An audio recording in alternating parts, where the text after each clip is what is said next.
Mesdames et messieurs, bonsoir et bienvenue à cette émission d'Info 9. Déjà l'Halloween en fin de semaine prochaine. Alors, comme on le sait, plusieurs petits monstres envahiront rues et avenues des villes de l'Abitibi-Témiscamingue. Alors, pour conseiller, on dit, pour conseiller les enfants, mais il y a des conseils à donner aux parents également, c'est important.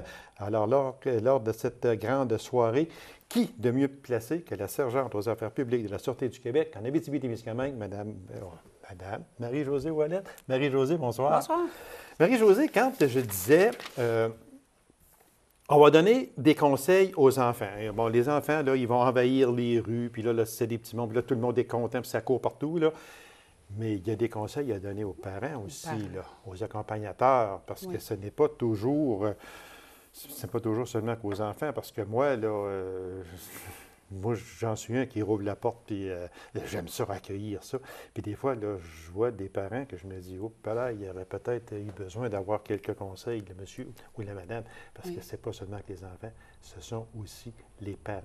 Alors, on va y aller de conseils précieux et spéciaux aussi, comme, entre autres, on dit tout le temps de ne pas passer seul. Ça aussi, c'est important.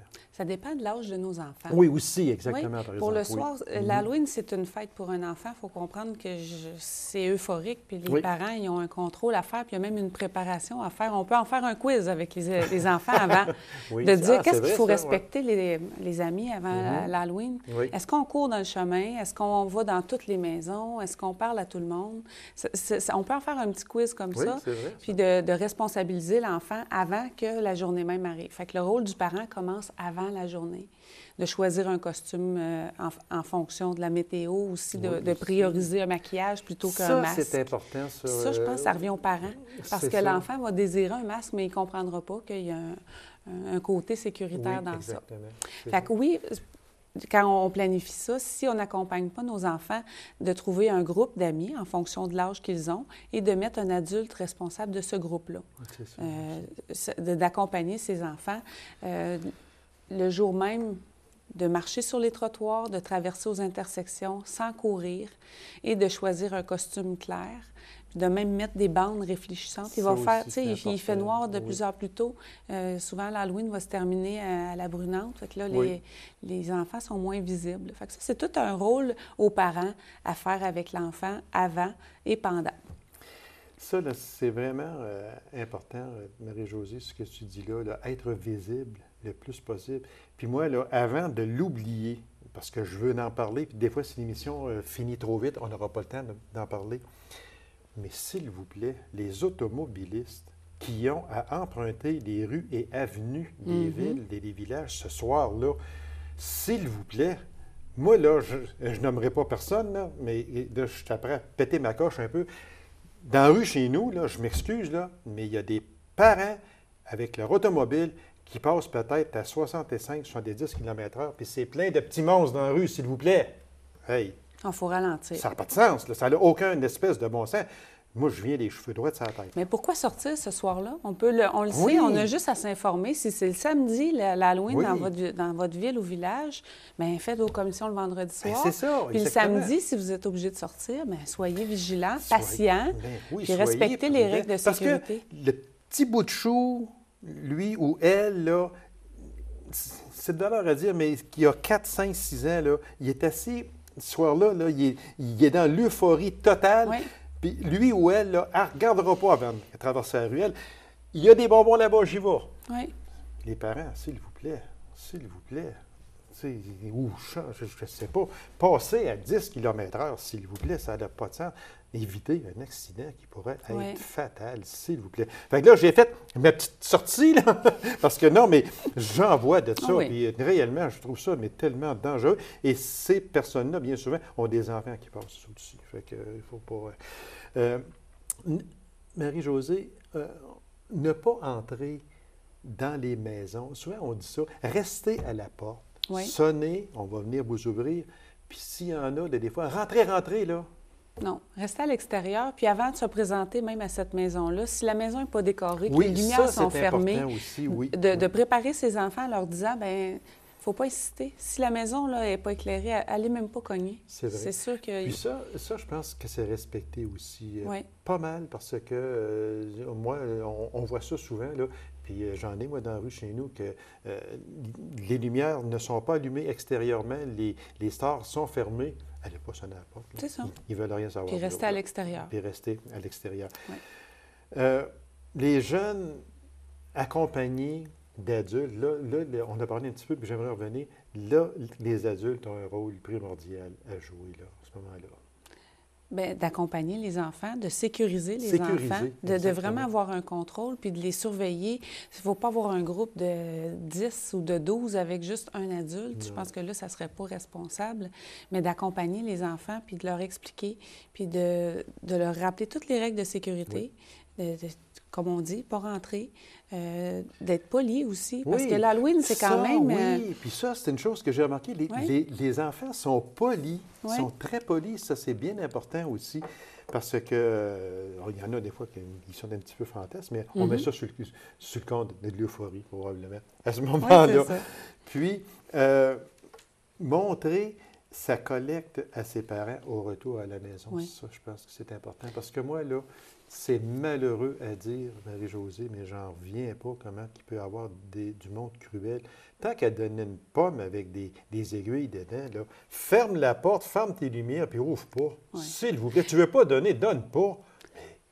Les parents, ils doivent jeter tous les bonbons ou confiseries qui ont été faits maison. Okay. À moins que vous connaissiez la personne qui vous l'a donné, là. Ça, c'est correct, mais conservez uniquement ceux emballés industriellement, scellés, aucun bonbon libre non plus qui a été touché avec les doigts là, pour la propreté. Ça va être la sécurité, comme on dit. Il y a déjà eu des aiguilles. Ça fait des... Malheureusement, d'autres ici, chez nous, peut-être pas, mais quand on prend dans le Grand Montréal, etc., ça a déjà été vu. Ça a déjà été vu. Des lames de rasoir, mon Dieu Seigneur. Franchement, c'est... Puis... les enfants aussi, ce serait bon de leur dire qu'il ne faudrait pas qu'ils aient peur si il y a des gestes incorrects d'un adulte. Il y a des accompagnateurs, il y a des autopatrouilles qui sillonnent les rues. Il y a les pompiers aussi, très souvent, qui sont là. Arrêtez-les. Là, lui, là-bas, dans cette maison-là, moi, là, il a voulu que, je ne sais pas, là, il y a une équipe en place qui est identifiée habituellement pour faire des patrouilles. Oui. Dans chaque ville, il y a vraiment une grosse équipe avec plein de bénévoles, plein de partenaires qui font de la sécurité. Il ne faut pas hésiter. Si jamais on est perdu, de repérer quelqu'un qui est identifié comme ça et de demander de l'aide rapidement. Oui, parce que la Sûreté du Québec aussi fait sa patrouille, même, si ma mémoire est fidèle, peut-être augmente sa patrouille un peu le soir de l'Halloween. On est très présent le soir de l'Halloween. Puis justement, les enfants perdus comme ça, on en a vu dans les dernières années. C'est important aussi. Fait que être visible, des bandes, on parlait des bandes, ça aussi, parce que des fois, l'enfant ou le parent pourrait dire « Ouais, mais si je fais ça, son costume va être moins beau. » Peu importe. C'est pas une question de beauté, c'est une question de sécurité. De sécurité, c'est ça. Pour la beauté, pour la photo, on peut la prendre dans le salon. Pour la sécurité, à ce moment-là, on va raccourcir les morceaux de lambeaux qui traînent par terre, puis peut-être choisir un maquillage, puis mettre quelques bandes réfléchissantes. Puis j'aimerais aussi revenir sur le masque versus... une peinture, c'est mieux... Mais le masque, c'est parce qu'il prive d'une vision périphérique. On a une vision qui est uniquement devant. Donc, quand on traverse la rue, quand on marche, il y a des risques d'accident beaucoup plus supérieurs que lorsqu'on a un maquillage. Puis, on peut faire un très, très beau maquillage si on a les bons outils. Si on est artistique un petit peu. Oh, il y en a, je te dis, qui passent, là, puis qui sont tellement jolis, là. C'est incroyable. Puis, comme elle disait tantôt aussi, très souvent, les enfants sont d'une très belle politesse parce que moi, j'ouvre la porte à ces petits monstres-là. Moi, j'ai du plaisir avec eux autres. Puis, quand je mets des bonbons, puis le petit bonhomme s'en va, ou la petite bonne femme, le parent est là. « Hey, t'as oublié quelque chose. »« Ah, merci, monsieur. » Tu sais, puis là, il revient. Ça, moi, c'est mon cadeau. Êtes-vous déguisé à l'Halloween quand vous recevez les petits... Je peux pas répondre à cette question. Là, parce que là, je répondrais de quoi qui ne serait pas correct. Mais disons que non. Non, OK. Mais je me suis déjà déguisé. Disons que c'était déjà pour moi, comme parent, une grande fête aussi. C'est une fête, une belle fête. C'était une belle fête. Puis c'était une belle fête pour les petits bouts de chou. Fait que, en terminant, Marie-Josée, là, juste le rappeler là, très vite là, aux enfants puis aux parents. Là, bien, le choix de costume, qu'il soit sécuritaire, que l'enfant soit préparé à respecter les règles de circulation, de marcher sur le côté de la rue, de traverser aux endroits, de ne pas courir, de ne pas adresser la parole à des inconnus qui voudraient nous parler sur la rue. Et surtout de rester à l'extérieur quand on s'approche d'une maison et d'être accompagné. Si on n'est pas accompagné, au moins d'être en groupe et de rester vigilant. Et de rester vigilant. Puis on demande aussi aux parents d'être vigilants et on demande aussi aux automobilistes, s'il vous plaît, ralentissez. Là. On vous demande ça pour à peu près là, 16h30 jusqu'à 20h. Là. On ne vous demande pas là, toute une veillée et une fin de semaine. Là. Fait qu'au moins, durant cette courte période-là, s'il vous plaît, ralentissez avant qu'un malheur arrive, s'il vous plaît. Marie-Josée, merci infiniment avec vos précieux conseils. Je suis certain que les petits bouts de chou vont se sentir en sécurité. Puis, je vous remercie. Et je vous souhaite une joyeuse Halloween. Ben oui, merci. Merci beaucoup, Marie-Josée. Courte pause, on vous revient immédiatement après. Restez avec nous.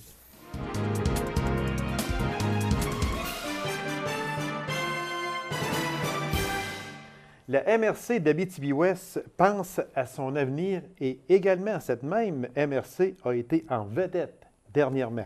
Alors, pour nous en parler, je reçois le préfet de la MRC d'Abitibi-Ouest, M. Daniel Rancourt. Monsieur Rancourt, bonsoir. Bonsoir, M. Lacasse. Bienvenue à cette émission. Ça me fait toujours plaisir de vous recevoir comme préfet de la MRC. C'est partagé. Bien, je vous remercie infiniment. Monsieur Rancourt, oui. Si on parlait du plan de développement durable 2013-2017, il existe chez nous une certaine fierté vis-à-vis ce plan, mais avant d'aller directement à ce plan, si on parlait de l'historique de ce plan, parce qu'on ne met pas ça sur la table du jour au lendemain, puis il faut faire ça. Il y a une historique. Il y a une historique à ça. Voilà. Donc, ce qu'il faut penser, si vous reculez d'à peu près 6-7 ans, au niveau d'Abitibi-Ouest, entre autres, on a eu une fermeture d'usine, ce qu'on appelait communément, nous autres, c'est la SAN. OK. Donc, ça a eu des impacts importants sur notre territoire. Et un des impacts, c'est qu'on a eu une perte d'emploi, une perte de toute l'économie qui tournait autour de cette usine-là. Oui. Que ce soit les camionneurs, que ce soit les travailleurs, que ce soit les bûcherons, les opérateurs, mais aussi les commerces qui font affaire avec... C'est une grosse boule qui roule. C'est ça, oui, exactement. Et à ce moment-là, le ministère, un de nos ministères, nous avait dit « Vous êtes un milieu dévitalisé ». C'est un grand terme pour dire on va vous donner de l'argent pour vous sortir du trou. Excusez l'expression, là. Okay. Soyons clairs, c'est ça. C'est ça. OK. Donc, il y a à peu près 6 ans pour faire ça. Donc là, on a un montant d'argent qui rentre au niveau du territoire et il faut être capable de trouver des manières de faire différentes pour être capable de se donner un plan, une vision, une organisation territoriale. Donc, à ce moment-là, tout comme bon administrateur public, qu'est-ce qu'on a fait? On a dit, on va aller voir un consultant. Le consultant est engagé, puis lui, il a fait le tour de tout ce qui existait sur le territoire, vérifier qu'est-ce qui était à faire, qu'est-ce qui pourrait être fait, qu'est-ce qui aurait été du fait et autres. Et on a fait un plan. Sauf qu'une fois que le plan est fait, là, les critiques commencent à entrer. Le plan, il n'a pas tenu compte de ci, il n'a pas tenu compte de ça, parce que c'est tout le temps facile, une fois qu'il est fait, c'est tout le temps facile de dire « Oh, c'est pas le bon mot qui est utilisé ». Mais dans les critiques, monsieur, parce que là, oui. on va continuer quand même. On parle d'un ancien. Oui, mais dans les critiques, est-ce que c'était du positif ou du négatif sur ça? C'était beaucoup plus négatif que positif. Bravo. OK. OK. Comme souvent, ça arrive, les situations comme ça. C'est ça, exactement. Donc, contrairement à surpris, disons, OK. Donc, à la suite de notre expérience de notre plan, disons que il y a un proverbe qui dit quelqu'un qui était échaudé, d'après ça, il a même peur de l'eau froide. Oui, il y a ça. Okay. Ouais. Il y a pas de l'eau, point. Voilà. Donc, toujours est-il qu'un plan, ça a une durée de vie de 4 ans. Donc, 4 ans plus tard, on s'est dit, maintenant, il faut refaire notre plan. Il faut revérifier les éléments qui sont à l'intérieur du plan. Est-ce que ça correspond toujours ou pas? Et là, on s'est dit, la critique avait été pas tellement positive par rapport au plan qu'on avait fait. Y a-t-il possibilité de faire autrement? Et là, on s'est mis à la recherche du autrement. Et là, on a rencontré une jeune entreprise qui s'appelle TAC Communication. Une jeune entreprise qui commençait. Puis on a dit, pour ne pas la nommer, c'est Isabelle. On dit, Isabelle, regarde là, on a un plan à faire. Y a-t-il possibilité de faire ça de manière différente de ce qu'on avait fait avant? Parce qu'elle avait participé comme, pas acteur, mais comme participante au précédent parce qu'elle était à la ville de la Sarre à ce moment-là. Fait qu'on a dit, est-ce qu'il y a possibilité de faire ça différemment pour être capable de quelque chose qui nous ressemble? Et là, elle a commencé à identifier, il y avait ce qu'on appelait communément l'agenda 21. Mais l'agenda 21, ça prend minimalement 3 ans pour se faire. Et on était en l'extrême urgence, donc on a dit, oublie ça, là. Et elle nous a proposé une démarche que je vous explique simplement. Okay. On a sur notre territoire des organismes, qu'on se parle de la santé, qu'on parle de l'éducation, qu'on parle de soins des jeunes, qu'on parle de municipalité, qu'on parle de Carrefour Jeunesse. Il y a un paquet d'organismes qui peuplent notre territoire et chacune de ces organisations-là ont leur propre plan d'action. Eux aussi, s'ils veulent avoir du fric pour être capables d'opérer, il faut qu'ils se fassent un plan d'action, définir des priorités, etc., etc. Des paramètres, etc. Et à ce moment-là, Isabelle, elle nous a proposé, elle dit, écoutez, ce qu'on va faire, on va demander au DG de chacune de ces organisations-là de venir s'asseoir ensemble et de regarder, d'amener avec eux leur plan et de regarder territorialement parlant. Y a-t-il des choses là-dedans qui se recoupent, qui se recroisent, Y a-t-il des choses là-dedans qui sont plus importantes que d'autres? Et avec tous ces plans-là, de chacun des DG, on va faire un plan. On va en faire un, mais qui va être territorial. C'est ça. Donc, il n'y aura plus un responsable de ce plan-là. L'éducation va avoir sa partie, la santé va avoir sa partie, Carrefour Jeunesse va avoir sa partie, la MRC va avoir sa partie, le CLD va avoir sa partie, le SADC va avoir sa partie. Tout le monde va se retrouver dans le plan. Ils vont dire, « Hey, telle action, là, ça, c'est moi qui est responsable. » Et ça va être à la région que je vais rendre des comptes à la fin, et non pas seulement à mon ministère. OK.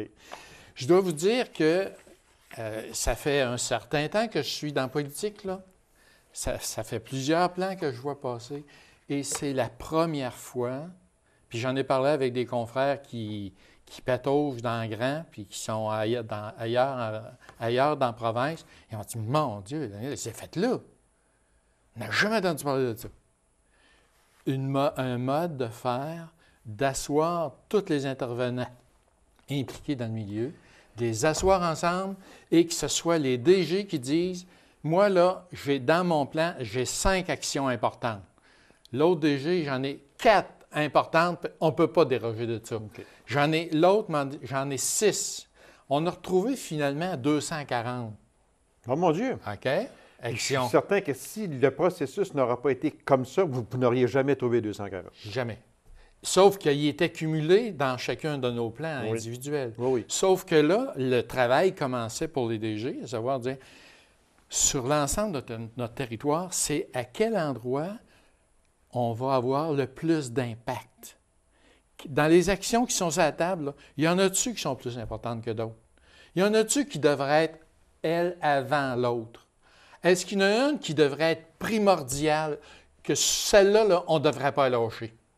Que ce soit peu importe les organisations. Okay. Parce que c'est sûr que dans différentes organisations, il y en a qui sont plus importantes que d'autres. Ça, c'est sûr, il ne faut pas s'en cacher. Voilà. Sauf qu'il se peut très bien, puis je donne un exemple concret, ça se peut très bien que l'école dise, je donne un exemple pour l'illustrer, ça se peut très bien que l'école dise, c'est important la persévérance scolaire.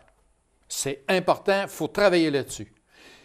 Mais la Chambre de commerce, elle dit, oui, c'est important, la réussite éducative, la persévérance scolaire. Sauf que nous autres, là, on va engager des jeunes là, le soir et les fins de semaine là, dans nos commerces. Là. Est-ce que ces deux actions-là entrent en conflit à quelque part? Est-ce qu'il y a des actions, est-ce qu'il y a des précautions qu'on ne devrait pas prendre pour s'assurer que ces deux-là ne se nuisent pas? Okay. Et à ce moment-là, on en arrive, puis là je suis tout heureux de vous le présenter. Ben oui, exactement. On en arrive, là, les présidents ne l'ont pas vu encore. Il est encore tout brûlant, c'est pour ça que je change de main, là. Les DG l'ont vu, les présidents d'organisation, parce qu'on devrait faire une rencontre bientôt pour le présenter aux DG, aux présidents des organisations, parce que c'est leur personnel qui ont travaillé là-dessus. Exactement. Donc, c'est un dossier... Donc, celui-là n'a pas été présenté comme les autres. Non.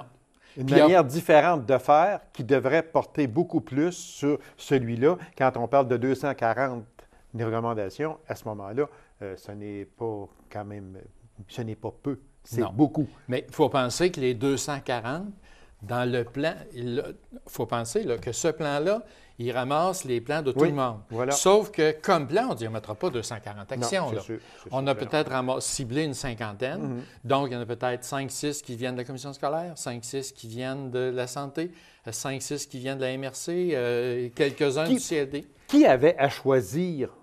Les DG ensemble. OK. Fait que si, disons, le réseau de la santé arrivait, moi, j'en ai 12. Ouais. OK. Tu en as 12. OK. À l'intérieur de ces 12-là, on en a choisi 5. Ouais. Qui en a choisi 5? Les DG ensemble. OK. Peu importe si c'est le DG de la santé versus le DG de l'éducation, etc. Voilà. On s'est tous mis ensemble et on a dit, OK, dans la santé, il y aurait ceux-là, ceux-là, ceux-là. À l'éducation, il y aurait ceux-là, ceux-là. Et on en est venu à ça. Voilà. Et à ce moment-ci, ce qui a été décidé au niveau du territoire, c'est qu'on veut faire un suivi. Ça, c'est un plan qui est de 4 ans. OK. On veut avoir un suivi, puis on veut avoir une évaluation de ce plan-là. Donc, chacune des organisations doit faire leur évaluation de leur action. OK?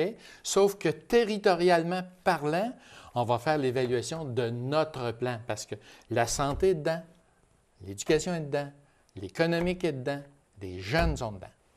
Comment on va faire, M. Rancourt, pour respecter les paramètres à l'intérieur d'un pareil plan? Comment on va faire? D'abord, qui va suivre ce plan-là? Donc là, au moment où on se parle, Mme Isabelle Damour, qui est TAC Communication, elle, c'est elle qui l'a rédigé, qui a fait l'analyse, qui a fait l'animation, qui a fait la compilation. Et on a demandé à Isabelle, on a dit, Isabelle, là, la première job, ça a été de ramasser tout ce beau monde-là, de faire ça. La deuxième job qu'on te donne, puis ça a été défini lors de la dernière rencontre de la MRC, c'est la deuxième job, c'est tu vas faire le suivi et l'évaluation du plan. Donc, ce n'est pas une organisation qui va dire « c'est moi qui m'en occupe ». Non, non. On a une organisation qui est externe, qui va dire à la santé « telle affaire, là, tu avais dit que c'était bien important, as-tu travaillé dessus? Ça a donné quel résultat? Puis pour que ça donne des résultats supplémentaires, si ça n'a pas nécessairement donné ce que tu voulais, qu'est-ce que tu aurais dû faire? » Parce qu'on en a des choses comme ça, M. Rancourt, et vous serez d'accord avec moi, si on prend dans des paliers plus hauts un peu, si on va dans des gouvernements, que ce soit fédéral ou provincial, on en a des rapports qui sont épais comme ça. On n'a qu'à parler du rapport de Bouchard-Taylor seulement, entre autres, parmi parmi tant qui sont tablettés, ces rapports-là, puis ça a coûté une fortune aux contribuables. Puis, il y en a d'autres qui s'en viennent aussi. Là. On ne les nommera pas, là, mais il y a d'autres commissions qui vont émettre des rapports hauts comme ça, dont un en décembre qui s'en vient, je ne vais pas embarquer là-dedans. Sauf que, très souvent, ces rapports-là sont tablettés. Oui. Puis, regarde, il est là, dans la poussière, ce que je ne me souviens plus, c'est quel. Mais j'espère que ça là, ce qu'il faut comprendre, M. Lacasse, la différence entre celui-là et celui-là qu'on a fait avant, celui-là, c'est un cumulatif des autres qui a été choisi, priorisé par le milieu. Donc, si je prends l'exemple pour relater, vous savez que je viens de l'éducation, là, je prends l'exemple, un des éléments importants du plan de la commission scolaire, c'est la persévérance scolaire. Oui, okay? c'est sûr. Donc, puis ça, là, on ne l'enlèvera pas demain matin. Sauf que dans notre plan, persévérance scolaire est là. Et il y a des actions, puis les actions du persévérance scolaire, la commission scolaire en a, la chambre de commerce en a, la santé en a, le CLD en a, par rapport à cette orientation de persévérance scolaire. Okay. Ça va être la première fois où il va y avoir 3-4 acteurs qui vont jouer sur le même élément. Voilà, et voilà le nouveau. Et voilà, exactement. Puis on parle aussi que c'est quand même pour... Puis un des buts, c'est d'améliorer le mode de vie des citoyens. Voilà. Parce que ça vise les citoyens, ça vise la municipalité de la MRC d'Abitibi-Ouest. Donc, c'est toutes nous autres. Voilà. On va tous être touchés. Je prends un autre exemple concret pour illustrer. Exemple, on sait qu'au niveau d'Abitibi-Ouest, le nombre de personnes âgées est plus important que dans d'autres MRC en Abitibi-Témiscamingue. OK? C'est-tu parce que nos personnes âgées reviennent en région et reviennent dans leurs racines? C'est-tu parce que nos jeunes quittent puis ne reviennent pas? Parce qu'il y a deux manières de faire vieillir une population. C'est vrai. C'est soit d'attendre puis ils vieillissent toute une année par année, ou bien c'est des personnes âgées qui étaient à l'extérieur qui reviennent, ou bien c'est nos jeunes qui partent. Donc, on a tout le même effet. Oui. OK? Donc, dans notre plan, on avait dit il serait important que, territorialement parlant, on ait des politiques concernant les personnes âgées dans les municipalités. Parce que l'action se passe au niveau municipal. Elle ne se passe pas là, virtuellement. Là. Est-ce qu'il y a un club d'âge d'or chez vous? Est-ce qu'il y a des services pour ces personnes-là dans votre milieu? Et c'est de ça qu'on parle, entre autres, au niveau du territoire. On a 17 municipalités qui vont avoir, d'ici un an, une politique sur les aînés en Abitibi-Ouest. Monsieur Rancourt, il reste... mon Dieu, que le temps passe vite. En tout cas, longue vie. Vous parlez trop, monsieur Lapace. Longue vie au plan de développement durable 2013-2017. On va le suivre également. Et puis... Dans 5 ans, on devrait avoir le bilan. Serons-nous ici pour le présenter? On l'ignore. Bon. Ça, c'est l'autre histoire. Ça, c'est une autre histoire. Monsieur Rancourt... Mais une chose est sûre, c'est qu'il va être entre bonnes mains. Ça, c'est certain. La MRC d'Abitibi-Ouest a été choisie comme vedette de l'édition de septembre-octobre du magazine Quorum de la Fédération québécoise des municipalités. 5 pages sont consacrées à l'Abitibi-Ouest. Oui. Portrait de la MRC, qualité de vie, l'importance de la forêt, etc., etc. C'est un honneur. C'est un honneur. Il faut penser que Quorum, c'est la revue de la Fédération des municipalités du Québec. OK. Donc, la Fédération, à chaque année, il y a un gros congrès qui réunit à peu près 3000 personnes au mois de fin septembre. OK. Donc, à chaque année, lors je dirais, la revue Quorum du mois de septembre met des régions en évidence. Et nous, cette année, on a eu le plaisir d'être les heureux élus. Choisi par qui? C'est le conseil, c'est un comité au niveau de la revue Quorum. À chaque année, ils prennent des Ce n'est pas la MRC d'Abitibi-Ouest qui a dit « Moi, j'aimerais que… » OK, c'est beau. C'est été choisi. Et puis, ils font un tour assez correct là, de tout le monde.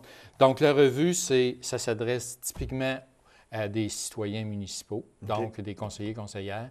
Et il y a une copie qui a été remise à tous les membres, tous les participants du congrès. Cette année, on était 2500 à Québec. Donc c'est faire connaître notre Abitibi-Ouest. Voilà. Puis, c'est pas distribué à monsieur tout le monde, c'est à distribuer à des citoyens engagés dans leur milieu et qui s'inspirent de ce qui se passe chez nous pour amener ailleurs, comme on s'inspire de chez eux pour amener ici. Alors, c'est un bel honneur pour notre MRC à nous d'Abitibi-Ouest. Alors, félicitations. On en est très fiers. Ben oui, c'est sûr et certain. Et félicitations à tous ceux qui, de près ou de loin, collaborent à cette belle réussite qui est chez nous dans la MRC d'Abitibi-Ouest. Monsieur Rancourt, merci infiniment. Puis, on va sûrement se reparler. Quelques bonjours. Ça va être un beau plaisir pour moi. Merci beaucoup. Merci. Bonne fin de soirée. Merci, M. Rancourt. Alors, mesdames et messieurs, merci d'avoir été là. On se donne rendez-vous à une prochaine émission de Info 9. Au revoir.